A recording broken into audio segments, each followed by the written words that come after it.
जान कांदिबे धोलाते लुटाया बाबू जान कांदिबे खाटुली धड़िया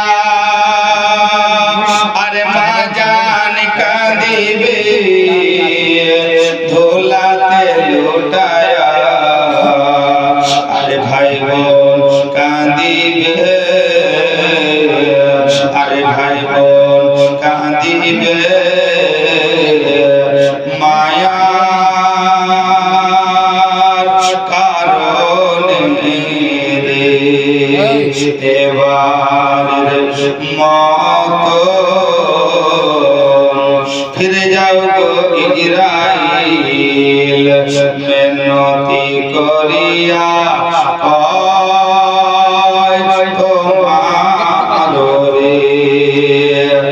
आसमान जमीन चेहरा तुम्हार अरे आजा मेरे डांडा हाथी तुम्हार आसमान जमीन चेहरा तुम्हार अरे आजा मेरे डांडा हाथी তোমার আমি ভয়তে কাঁপি আমি ভয়তে কাঁপছি মতের ডরে এবার মত ফিরে যাও গো ইজরাইল मेहनती करिया तुम्हारो रे ओगो ग्रामवासी सकले থাকিবে আর ইমাম সাহেব জানাজা পড়াবে জোরে বলে বলে ও গ্রামবাসী সকলে থাকিবে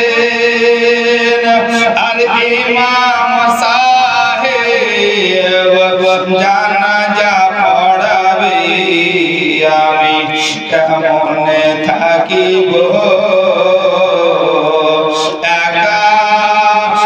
কবরে রে আমি কেমনে থাকিব অন্ধকার কবরে রে এবার মত ফিরে যাও গো ইজরাইল মেহনতি করিয়া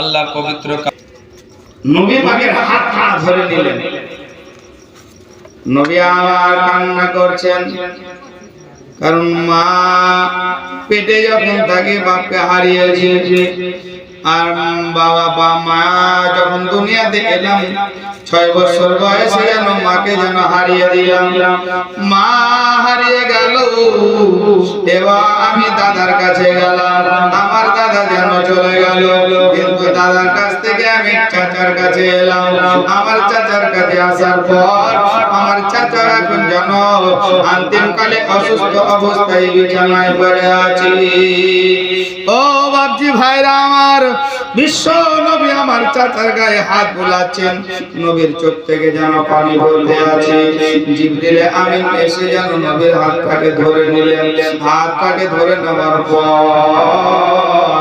যেন আমার নবী জিবরিল আমিনকে বলছে জিবরিল এ জিবরিল তুমি বলো আজকে আমার অবস্থাটা দেখো আমার চাচা আজকে আমার অবস্থাটা দেখো, আমার চাচা যেন অসুস্থ অবস্থায় পড়ে আছে, আমার চাচা যেন অন্তিম কালে পড়ে আছে, আমার চাচা যেন বিছানায় পড়ে আছে, আমার চাচা যেন মৌতের সঙ্গে লড়াই করছে। ও জিবরিল, তুমি কি সংবাদ এনেছ? কি তুমি খবর এনেছ? ও ভাইরা আমার, বিশ্ব নবী আল্লাহর নবী আকা মুস্তাফার চোখ থেকে যেন ঝরঝর ঝরঝর করে পানি পড়তে আছে। জিবরিল আমিন আমার বলেন, নবী গো, আমি আপনার কাছে কোনো বই আনিনি, আমি আপনার কাছে কোনো সংবাদ আনিনি, আমার আল্লাহ আপনাকে কোনো সংবাদ দিয়ে পাঠায়নি। ও জিবরিল আমিন, তোমার আসার কারণটা কি? আমার হাতটা ধরে নেওয়ার কারণটা কি? বিশ্ব নবী আকা মুস্তাফাকে জিবরিল আমিন বলে, ইয়া রাসূলুল্লাহ, নবী গো, আপনার চাচা আপনাকে দেখভাল করেছে, আপনার চাচা আপনাকে খাইয়ে দাইয়ে আপনার সেবা শুশ্রূষা করে দিলে দিলে আপনাকে চাচা আপনাকে বড় করেছে। ইয়া রাসূলুল্লাহ, নবী গো, আপনার বিরুদ্ধে কেউ যদি কোন রকম ষড়যন্ত্র করেছে, আপনি কেন প্রতিবাদ করেছে আপনার চাচা?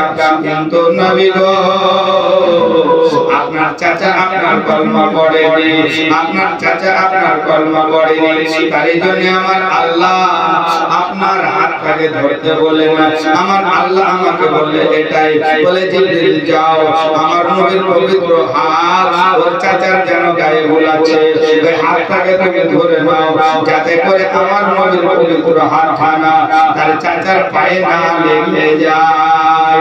ইয়া রাসূলুল্লাহ, নবী আপনার হাতটাকে ধরার জন্য এলাম, যাতে করে আপনার হাত আপনার চাচার পায়ে না লেগে যায়। বিশ্ব নবী আকা মুস্তাফার হাতটাকে জিবরিল আমিন ধরে নিলেন। ধরে নেওয়ার পর নবী আমার অঝর নয়নে কান্না করছেন, অঝর নয়নে কান্না করছেন, অঝর নয়নে কাঁদতে আছেন।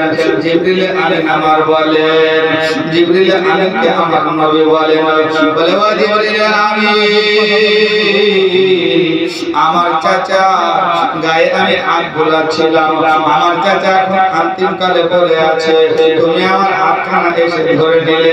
জিবরিল আমিনকে নবী আমার বলেন, বলে ও জিবরিল আমিন, আমার চাচার গায়ে আমি হাত বোলালাম, আমার চাচা আমার কলমা পড়েনি, কিন্তু ও জিবরিল আমিন, আমি আমার চাচার গায়ে হাত বোলালাম, তা বলে কি আমার চাচার কোনো ভালোই হবে না, আমার চাচার কোনো লাভ হবে না? জিবরিল আমিনকে নবী বলেন, ও জিবরিল আমিন, শুনে রাখো, আমি নবী বলছি, আমার চাচার যে জায়গাতে হাত আমি বলিয়েছি নবী, ওই জায়গা আল্লাহর জাহান্নামে পোড়াতে পারবে না। বলছে যে জায়গাতে আমি আমার চাচার গায়ে হাত বুলাচ্ছি, এই যে জায়গাটা আল্লাহ জাহান্নামের আগুনে পুরাতে পারবে না। জোরে বলেন। এই হাত হযরতে জাবির রাদিয়াল্লাহু তাআলা আনহু দস্তরখানা বুঝেন? হ্যাঁ, এই দস্তরখানা এখন কাপড়ের নাই, কিন্তু পিছন দিকে তাকিয়ে দেখলে কাপড়ের দস্তরখানা ছিল নাকি? সাদা দস্তরখানা ছিল, লাল ছিল, ব্যবহার করতে বুঝতে আছে, কাপড়ের ছিল। তো তৎকালীন জামানায়, নবীর জামানায় কাপড়ের দস্তরখানা ব্যবহার করতেন সাহাবীরা। আর এখন তো আপনার কত রকম ফুল, কত রকম ফল নাকি? আমার দিকে তাকান, কোন দিকে তাকাতে হবে না, যে যা বলছে বলুক, বুঝতে পারছেন? হ্যাঁ, আমার দিকে তাকান। হ্যাঁ, তো ওই জামানাতে কাপড়ের দস্তরখানা ছিল, আর এখন তো আপনার প্লাস্টিকের দস্তরখানা নাকি? বুঝতে পারছেন? কত রকম ডিজাইন, ফুল ফল, বুঝতে পারছেন? যাই হোক, কিন্তু কাপড়ের দস্তরখানা হযরতে জাবির রাদিয়াল্লাহু তাআলা আনহুর একখানা কাপড়ের দস্তরখানা ছিল, যেই দস্তরখানার উপরে খাবার রেখে খাবার খেত। কিন্তু হযরতে জাবির সাহাবীদের মাঝে এসে বলে, শোনো ভাই সাহাবীরা, আমার একখান দস্তরখানা আছে, ওই দস্তরখানা যখন ময়লা হয়, তো ওই দস্তরখানাটা কোনো সার্ফ বা সাবান দিয়ে আমি পরিষ্কার করি, কোনো সার্ফ সাবান দিয়ে পরিষ্কার করি না। তো হযরতে জাবির যখন বলছে ওই কাপড়খানা আমি কোনো সার্ফ সাবান দিয়ে পরিষ্কার করি না, তো সাহাবায়ে রাসূলেরা বলছেন সার্ফ সাবান দিয়ে পরিষ্কার করো না তো কিভাবে তোমার ওই কাপড়খানা দস্তরখানা পরিষ্কার হয়? তো হযরতে জাবির রাদিয়াল্লাহু তাআলা আনহু বলে যে ওই দস্তরখানা যখন যেমনই মানে ময়লা হয় তখন পরিষ্কার করার জন্য আমি জ্বলন্ত আগুনের মধ্যে ফেলে দিই। জোরে বলে সুবহানাল্লাহ। আগুনের মধ্যে ফেলে দিই, কিছুক্ষণ আগুনের মধ্যে রেখে দিয়ে আমি কিছু দিয়ে টেনে নিই, ঝেড়ে দিই, আমার দস্তরখানা পরিষ্কার হয়ে যায়। জোরে বলে। তো এটা কেমন ধরনের কথা? আপনি যদি এই কাপড়টা যদি আমি আগুনে ফেলে দিই, বুঝেছেন, ফেলা তো দূরের কথা, এরকম করে যদি ঠেকায় তো পুরাতে পারবে না, পুড়ে যাবে। সাহাবারা অবাক, বলে কি ব্যাপার? হযরতে জাবির রাদিয়াল্লাহু তাআলা আনহু সুবহানাল্লাহ দেখলেন ওই ময়লা দস্তরখানাটা যেন নিক্ষেপ করে দিলেন জ্বলন্ত আগুনের ভিতরে, আবার কিছুক্ষণ পরে যেন তুলে নিলেন, দস্তরখানা যেন পরিষ্কার হয়ে গেল। ও বাকি ভাইরা, সাহাবাগণরা যেন হযরতে জাবিরকে জিজ্ঞাসা করে, ভাই জাবির, এই দস্তরখানাতে কি মেহেদি আছে? এই দস্তরখানা কি যেন রহস্য আছে? ময়লা দস্তরখানাটা তুমি জ্বলন্ত আগুনের মধ্যে কিছুক্ষণ ভরে দিলে, আবার বার করলে পরিষ্কার হয়ে গেল। হযরতে জাবির আমার বলেন, ও ভাই সাহাবে রাসূলুল্লাহ, শোনো, এই দস্তরখানাটাকে আগুনে পুরাতে পারে না। পৃথিবীর আগুন তো দূরের কথা, জাহান্নামের আগুনে পর্যন্ত পুরাতে পারবে না। হযরতে জাবিরকে জিজ্ঞাসা করে, বলো ভাই জাবির কি কারণ, ব্যাপারটা কি, রহস্যটা কি? হযরতে জাবির রাদিয়াল্লাহু তাআলা আমার বলে, শোনো, এই দস্তরখানাখানে এই কাপড়টাতে আমার নবীর হাতের ছোঁয়া লেগেছে। আরে নবীর হাতের ছোঁয়ার বিনিময়ে কারণে যদি কাপড় জাহান্নামে, দুনিয়ার আগুন তো দূরের কথা, জাহান্নামের আগুনে পুরাতে না পারে, ও ভক্তরা আমার সুবহানাল্লাহ, আপনি আমি নবীর উম্মত নাকি বলছেন? আপনি আমি নবীর উম্মত, নবী পাক সাল্লাল্লাহু আলাইহি সাল্লাম আমার শোনো, সর্বপ্রথম আমার আল্লাহ বললেন, শোনো, আমার শেষ নবীর উম্মত উম্মতি যতক্ষণ পর্যন্ত জান্নাতে না যাবে ততক্ষণ পর্যন্ত কোন নবীর উম্মত উম্মতি জান্নাতে যাবে। ও বাকি ভাইরা আমার, সুবহানাল্লাহ, মহান আল্লাহ রাব্বুল আলামিন পবিত্র কালাম কোরআন। রাত্রি হয়ে গেল অনেক নাকি, খাট না 10টা পেরিয়ে গেল। যাই হোক, এখন ঘুমের সময়, বুঝতে পারছেন, হ্যাঁ, খাটাখাটনি শরীর। তো যাই হোক, আল্লাহ যদি কোনো সুযোগ দেয়, বুঝতে পারছেন, জালসা মিলাদ অনেক করে, বুঝতে পারছেন, কিন্তু এত লোক, বুঝতে পারছেন, আমার জীবনে কোনখানে হয়নি, বুঝতে পারছেন, লোক হয় তো আমি তো বললাম আগেই, বুঝতে পারছেন। যাই হোক, আজ বোধহয় আমারই কপালটা খারাপ, বুঝতে পারছেন, হ্যাঁ। যাই হোক বাবজির আমার, কিন্তু বাড়িওয়ালা আপনি মনে মনে করিয়েন না যে বাপরে একটা মিলাদ করলাম তো পাড়ার কোনো লোক এলো না, মনে মনে গাইবে না। তো যেমন না গায়, আমি আপনাদেরকে বলছি, আমার মুখেরও কথা বলিয়ে না, গুনা থাকি মানে শুনিয়েছি, আমি আমার বাপেরও কথা বলিয়ে না। বিশ্ব নবী আকা মুস্তাফা বা কেতাবের মধ্যে আছে, যেখানে মিলাদ হয়, কোরআন এবং হাদিসের আলোচনা হয়, আল্লাহ আল্লাহ রাসূলের জিকির আজগার হয়, ওখানে পাড়ার কোনো পুরুষ, পাড়ার কোনো লোক আসুক চাহে না আসুক, আল্লাহ বলেন যে ওই জায়গাতে আমার আসমানি অগণিত ফেরেশতা হাজির থাকে। সুবহানাল্লাহ, জোরে সুবহানাল্লাহ বলেন। সুবহানাল্লাহ। এমন খালি হাজির থাকে না, আমার আল্লাহ বলে, শোনো, কিতাব বলে যে ওই মিলাদের বাড়িতে লোক বসে থাকার পর, 2টা হোক, 4টা হোক, 6টা হোক, 100 হোক, 50 হোক আর 10টা হোক, বসার পরে ওই বাড়ির যতটা জায়গা ফাঁকা থাকে, আমি আল্লাহ ওই সমস্ত ফাঁকা জায়গাগুলো আমি আসমানি ফেরেশতা দিয়ে পরিপূর্ণ করে। তো আপনার আমার মিলাদ শুনতে এসে লাভটা কি? এই লাভটা শোনাবো, আর শোনার পর আমি আমার বক্তব্য তবু আপনি আমি কিন্তু মিলাদ শুনতে আসি, কিন্তু এখন মিলাদ শুনতে আসি কিসের জন্য? আর আমরা মৌলবীরা মিলাদ শুনতে এসে কি, মিলাদ করতে এসে কিসের লেগে? এখন মিলাদ করি আর জালসা করি, বুঝেছেন, আর মিলাদ শুনি। মিলাদ শুনে হচ্ছে শ্রোতাদের পেট পূজা নাকি? তাদের পেট পূজা হয় আর মৌলবীদের পকেট পূজা হয়, হয় না? মৌলবীরা মিলাদ করে দিলে পকেটে টাকা ভরে নিয়ে চলে গেল, আর আপনারা থালি ভরে সিন্নি নিয়ে চলে গেলেন। এখানে আমাদের এলাকাতে হয় না, কিন্তু মুর্শিদাবাদে যেখানেই মিলাদ হোক বুঝতে পারছেন, ওদের একটা সিন্নি তৈরি হয়। হ্যাঁ, এটা সিন্নি খিচুড়ি ভাতের মতন বুঝতে পারছেন। আমাদের দিকে বুঝতে পারছেন ঢল ঢেলা লয় খিচুড়ি বুঝতে পারছেন, ওটা আপনার ঝরঝরা খিচুড়ি, সিন্নি বুঝতে পারছেন, বিরিয়ানি এরকম হয়। কিন্তু আমাদের দেশে এখনো ওই খোরমার বাতাসাই গেল না বুঝতে পারছেন। হ্যাঁ, কারণ বললে হয়তো রাখবেন, আমাদের দেশের লোক খুব একটু কাঞ্চুস বুঝতে পারছেন। হ্যাঁ, একটু যাকে বলে চিপসা বুঝতে পারছেন। হ্যাঁ, সুবহানাল্লাহ, যে আল্লাহর রাস্তাতে মিলাদ মাহফিলে জালসা মিলাদে বুঝতে পারছেন 5 পয়সা খরচ করবো বুঝতে পারছেন, এরকম সবাই না বুঝতে পারছেন, সবাই না কিন্তু বেশিরভাগ লোক বুঝতে পারছেন এরকম। আবার এক একজন খুব ধুমধাম করেই করে বুঝতে পারছেন, শিরনি টিনি করে। কিন্তু ওই মুর্শিদাবাদে প্রায় বাড়িতে বুঝতে পারছেন, হ্যাঁ সুবহানাল্লাহ, মিলাদ হলেই বুঝতে পারছেন ওই সিন্নি মানে সিন্নিটা পড়ে, 10 কিলো হোক, 25 কিলো হোক, 30 কিলো হোক, যাই হোক। কিন্তু আপনি আমি সিন্নি তো প্রতিদিন খাই বুঝতে পারছেন, খেলেও হবে না খেলেও হবে, কিন্তু মিলাদ শুনতে এসে আপনার আমার লাভটা কি হবে? লাভটা শুনে যান। কিতাবের মধ্যে আছে যে এখানে যে সমস্ত ফেরেশতাগুলো উপস্থিত আছে, এবং আপনি আমি অনেক মা বোনেরাও আছে বা ভাইরাও আছে, কিন্তু যখন মিলাদ শেষ হয়ে যায়, মিলাদ শেষ হয়ে যাওয়ার পর আপনি আমি যখন বাড়ি চলে যাই, অনুরূপ আল্লাহ পাকের ফেরেশতারাও আবার আল্লাহর দরবারে আসমানে চলতে থাকে। আল্লাহ জানে কি জানে না? আপনি বলার আগে কিতাব বলে, কোরআন বলে যে আল্লাহ অন্তরের খবর পর্যন্ত জানে, নাকি? আপনাকে বলতে হবে না, আপনার মুখ ফাঁক করার বা হাঁ করার আগে আল্লাহ জেনে বসে আছে যে আপনি কি করবেন। ও বাপু ভাইরা, তথাপি যেমন আপনি আমি মিলাদ শেষ হলে বাড়ি চলে যাই, আল্লাহর ফেরেশতারাও যেন আল্লাহর দরবারে চলতে থাকে, যেতে থাকে, যেতে থাকে। আল্লাহ জিজ্ঞাসা করে ফেরেশতাকে, ও ফেরেশতা মণ্ডলীরা, আল্লাহ জানছেন তথাপি জিজ্ঞাসা করছেন। মহান আল্লাহ বলেন, ও আমার ফেরেশতারা, তোমরা কোথায় গিয়েছিলে?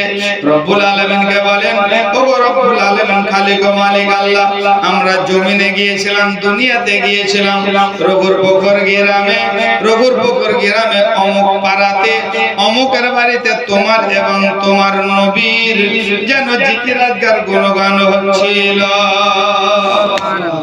আল্লাহ, আমরা মিলাদ শুনতে গিয়েছিলাম। আল্লাহ বলছেন যে মিলাদ তো তোমরা শুনতে গেলে, তো মিলাদ শুনলে, শোনার পর ওই জায়গাতে তোমরা আর কি দেখলে? তো আল্লাহর ফেরেশতারা আপনার আমার কথা বলছে, কি বলছে? ওগো রব্বুল আলামিন, যেই বাড়িতে মিলাদ হচ্ছিল ওই বাড়িতে দেখলাম অমুকের বেটা বসে বসে মিলাদ শুনছিল। ওগো আল্লাহ, অমুকের বেটিকে দেখলাম বসে বসে তোমার এবং তোমার নবীর জিকির আজকার শুনছিল, তোমার নবীর এবং তোমার আলোচনা শুনছিল। আমার আল্লাহ ফেরেশতাদের মুখ থেকে যখনই শুনবে আমার অমুক বান্দা বসে বসে মিলাদ শুনছিল, আমার অমুক বান্দি বসে বসে মিলাদ শুনছিল, আমার আল্লাহ বলেন, ও আমার ফেরেশতারা, জেনে রাখো, শুনে নাও, আমার যে বান্দা বান্দিগুলো বসে বসে মিলাদ শুনছিল, মিলাদের বাড়িতে হাজির ছিল, ও আমার ফেরেশতারা, ওই সব বান্দা বান্দীদের আমি আল্লাহ গুনাহ খাতাকে মাফ করে দিলাম।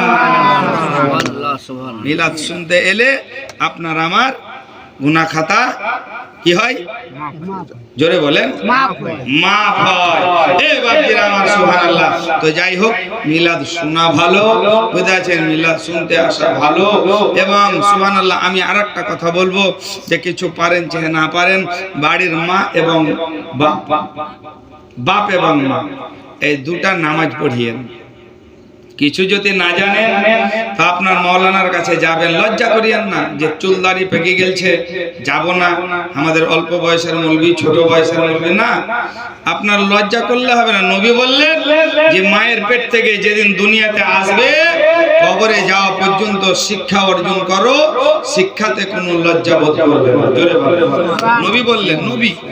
এ বাপজিরা আমার, তো যদি না জানেন শিখে নেবেন, বুঝতে পারছেন। আর এখন তো বিভিন্ন ভাষাতেই বই বার হয়েছে, বুঝতে পারছেন। নামাজ শিক্ষা বলেন, যদি ইংরেজি পড়তে জানেন, বাংলা না জানেন, ইংরেজিতে আছে, আরবিতে আছে, উর্দুতে আছে, ফার্সিতে আছে, বাংলাতে আছে, বুঝতে পারছেন। যে ভাষা জানেন, নামাজ শিক্ষা বই, নামাজ শিক্ষার পদ্ধতি আপনারা পাবেন। এখন বইও কিনতে যেতে হবে না, মোবাইলে ভালো ভালো অ্যাপস আছে, সুন্নি আলেমেদের অ্যাপস, বুঝতে পারছেন, সুন্নি মাওলানাদের, বুঝতে পারছেন, অ্যাপস আছে, বা সুবহানাল্লাহ তাদের, বুঝতে পারছেন, আছে আপনার, মানে ইউটিউব আছে, এই ইউটিউবে আপনারা শুনবেন, নিয়ম কানুন সব কিছু পাবেন। যদি কিছু না জানেন, আপনার আলেম ওলামাকে জিজ্ঞাসা করবেন, ইমাম সাহেবকে জিজ্ঞাসা করবেন। আপনারা জেনে মা এবং বাপ দুটা নামাজ পড়েন বাড়িতে, দেখবেন বাড়িতে বাপ আর মা যদি নামাজ পড়ে,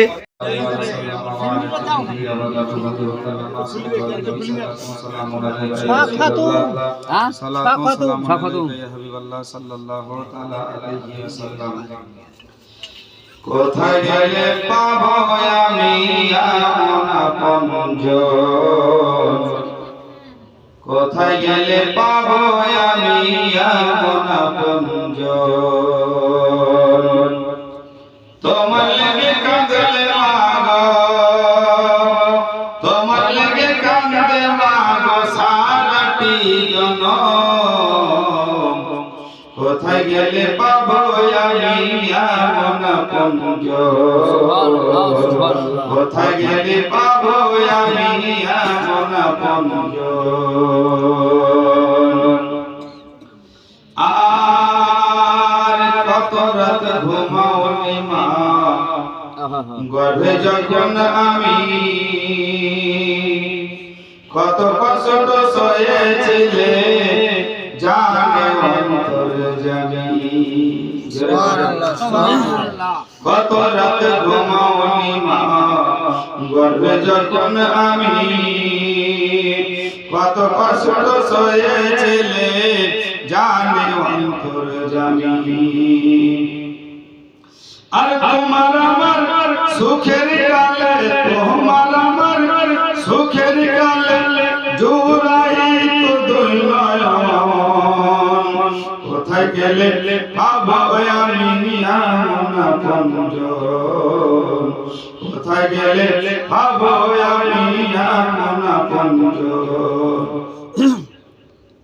তোমার লেগে কাঁদলে মাগো সারাটি জনম,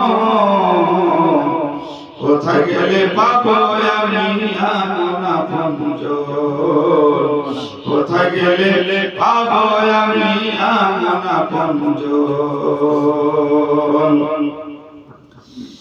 আর আচল পাতাইয়া মাগো কহিতে কান্দিয়া, আমার ওই বুকের মানি আল্লাহ রাখো বাঁচাইয়া, জোরে বলে। কারণ আপনার আমার মা বোনের সন্তানাদি হয়, হসপিটালে হোক চাহে বাড়িতে হোক, এমন সময় এমন সিরিয়াস হয় হসপিটাল বা নার্সিং হোমে, ডাক্তার বলতে থাকে কি, সেই মহিলার গার্জেনকে বলতে থাকে যে যদি মাকে বাঁচাতে হয় তাহলে বাচ্চা বাঁচবে না, আর বাচ্চাকে বাঁচাতে হলে মা বাঁচবে। মা শুনতে পাচ্ছে, মাকে বলছে যে মা তোমাকে বাঁচাতে হলে বাচ্চা বাঁচবে না, বাচ্চাকে বাঁচাতে হলে তুমি বাঁচবে না। ওই সময় মা কি বলছে ডাক্তারকে, ডাক্তার আমাকে বাঁচাতে গেলে বাচ্চাকে মারতে হবে, আর বাচ্চাকে বাঁচাতে গেলে আমাকে মরতে হবে। ডাক্তার বাবু আপনি আমাকে মেরে দিন, আর আমার বাচ্চাটা জীবিত জিন্দা দুনিয়াতে ছেড়ে দিন। ওই সময় মা আঁচল পাতাইয়া বলছে, আঁচল পাতাইয়া মাগো কহিতে কান্দিয়া, আমার ওই বুকের মানি আল্লাহ রাখো গো বাঁচাইয়া। আর চোখের পানি ছাইরা কান্দে মা, চোখের পানি ছাইরা কান্দে, কোথায় আমার বুকের ধন, কোথায় গেলে পাবো আমি এমন আপনজন, কোথায় গেলে পাবো আমি এমন আপনজন, তোমার লেগে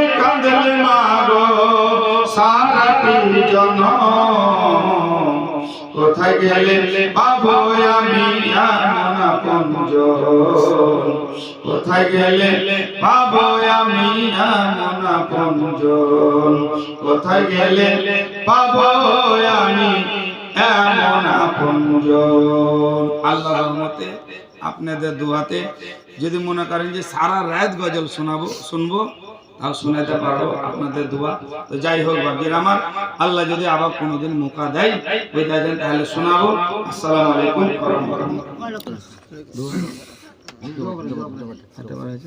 না করবেন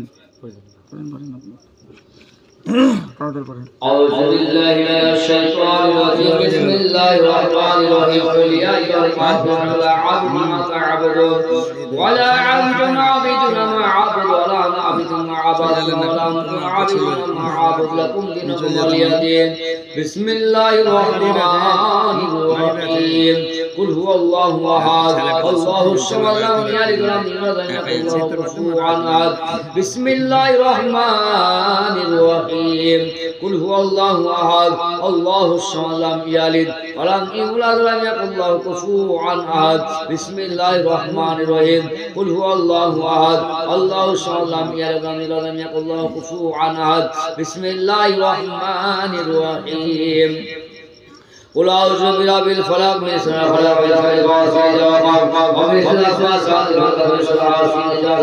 بسم الله الرحمن الرحيم قل أعوذ برب الناس مالك الناس إله الناس من شر الوسواس الخناس الذي يوسوس في صدور الناس من الجنة والناس بسم الله الرحمن الرحيم الحمد لله رب العالمين الرحمن الرحيم مالك يوم الدين إياك نعبد وإياك نستعين اهدنا الصراط المستقيم صراط الذين أنعمت عليهم غير المغضوب عليهم ولا الضالين آمين بسم الله الرحمن الرحيم ألف لام ذلك الكتاب لا ريب فيه هدى للمتقين الذين يؤمنون بالغيب ويقيمون الصلاة ومما رزقناهم ينفقون والذين يؤمنون بما أنزل إليك وما أنزل من قبلك وبالآخرة هم يوقنون أولئك لهم من ربهم وأولئك هم المفلحون وإله إلا هو إن رحمة الله قريب من المحسنين وما أرسلناك إلا رحمة للعالمين ما كان محمد وهذا من رجالكم ولكن رسول الله خاتم النبيين وكان الله بكل شيء عليما إن الله وملائكته يصلون على النبي يا أيها الذين آمنوا صلوا عليه وسلموا تسليما اللهم